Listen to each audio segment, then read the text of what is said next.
They are defined as the eternal and most cruel enemy of the Israelites. These are the Amalekites.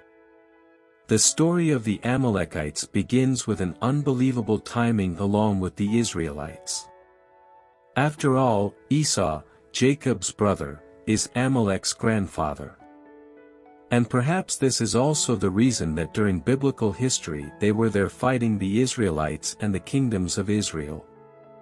One of the dramatic stories accompanied by chilling visual descriptions takes place during the time of King David.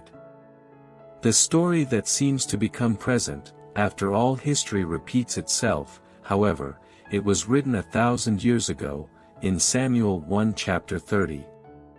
Today we will explore a nation that fights a brutal war against the Israelites, whom God commanded to destroy.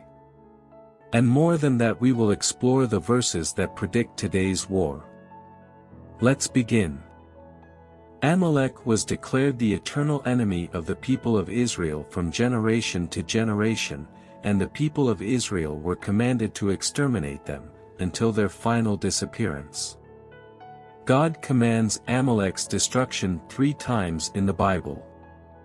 The first time when Amalek appears is in Exodus chapter 17, where the war between Amalek and Israel is mentioned. The second time when Amalek appears is in the book of Deuteronomy chapter 25. Israel is warned to remember the same act and to kill Amalek when the time comes. The third time when Amalek appears and the command to destroy them is mentioned several hundred years later, in the book of 1 Samuel chapter 15, where the prophet notes God's commandment, and commands Saul to settle the score with Amalek. Amalek, who was a familiar people, hurt my sons in Israel, at a particularly sensitive time, on their way out of Egypt, when he was tired and weary. This is an unforgivable act, and therefore God commands that the act be remembered and destroyed. The story of Amalek begins already in Genesis, as the son of Eliphaz his concubine, and the grandson of Esau.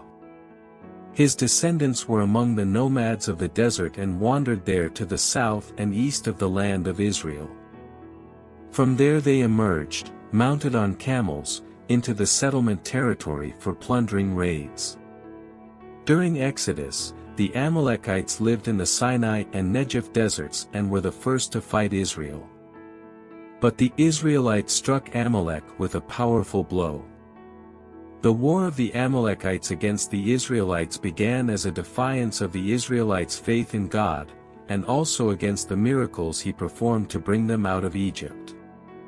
As a result of their actions and defiance, the Amalekites convinced the nations of Canaan to fight the Israelites out of jealousy and not fear. As Rahab describes it to the spies in her house. When we heard of it, our hearts melted in fear and everyone's courage failed because of you, for the Lord your God is God in heaven above and on the earth below. Joshua 2 verse 11. As a result of Amalek's defiance, other nations followed his example. Such as Edom, who opposed Israel, and Sion. Before entering the promised land, God spoke these words to the Israelites. Remember what the Amalekites did to you along the way when you came out of Egypt.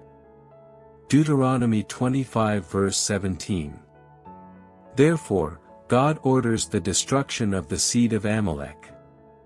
When the Lord your God gives you rest from all the enemies around you in the land he is giving you to possess as an inheritance, you shall blot out the name of Amalek from under heaven.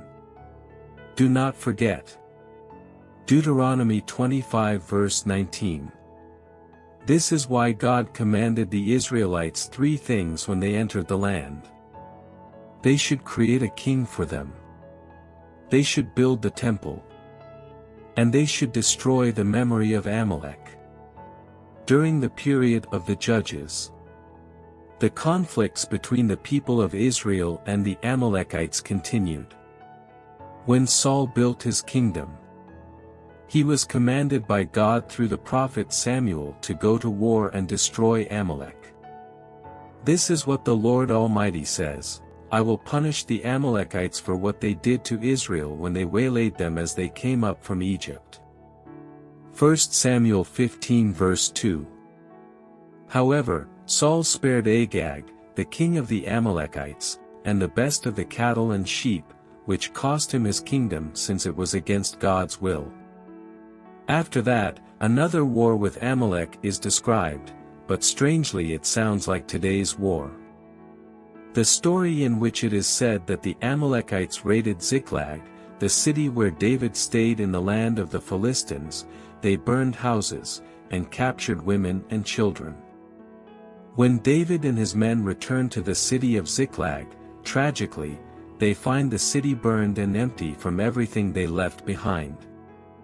During their absence, the Amalekites raided the city and captured the women, children, and property.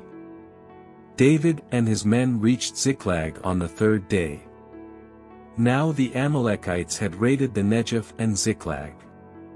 They had attacked Ziklag and burned it, too, and had taken captive the women and everyone else in it, both young and old. They killed none of them, but carried them off as they went on their way. When David and his men reached Ziklag, they found it destroyed by fire and their wives and sons and daughters taken captive. 1 Samuel 30 verses 1-3. After that, David and his men reacted harshly. So David and his men wept aloud until they had no strength left to weep. 1 Samuel 30 verse 4. He doesn't give up. Despite the difficult situation, David requests Abiathar to give him a vest and asks God whether to fight. God asks David if he will succeed in fighting. The answer he got surprised him. And David inquired of the Lord, "Shall I pursue this raiding party? Will I overtake them?" "Pursue them," he answered. "You will certainly overtake them and succeed in the rescue." 1 Samuel 30 verse 8. The men in David's army pursue the Amaleks, but some are faster than others. David and the 600 men with him came to the Besor valley, where some stayed behind. 200 of them were too exhausted to cross the valley, but David and the other 400 continued the pursuit. 1 Samuel 30 verses 9-10. 200 people do not keep up and have to wait for the rest of the fighters in Besor Valley. With the help of an Egyptian boy who was cruelly abandoned by his Amalekites master, David's men find the Amalekites soldiers. They surprise them right in the middle of the victory feast, strike them hard, release everyone who was taken captive, and return to themselves what was taken from them. David replied, "No, my brothers, you must not do that with what the Lord has given us. He has protected us and delivered into our hands the raiding party that came against us." 1 Samuel 30 verse 23. But David teaches his men an important lesson. Even though some of them did not actively participate in the war, they too deserve it. The share of the man who stayed with the supplies is to be the same as that of him who went down to the battle. All will share alike. 1 Samuel 30 verse 24. As the chapter ends, David distributes the loot to his regiment and the elders of Judah with a message. "Here is a gift for you from the plunder of the Lord's enemies." 1 Samuel 30 verse 26. The last mention of Amalekites as a people group in the Bible is during King Hezekiah's reign.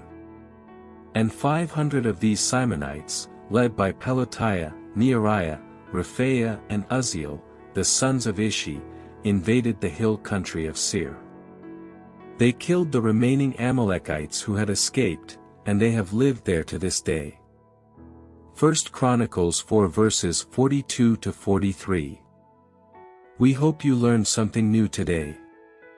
If you did, give this video a like and share it with your friends. You can share with us what you know by leaving a comment below.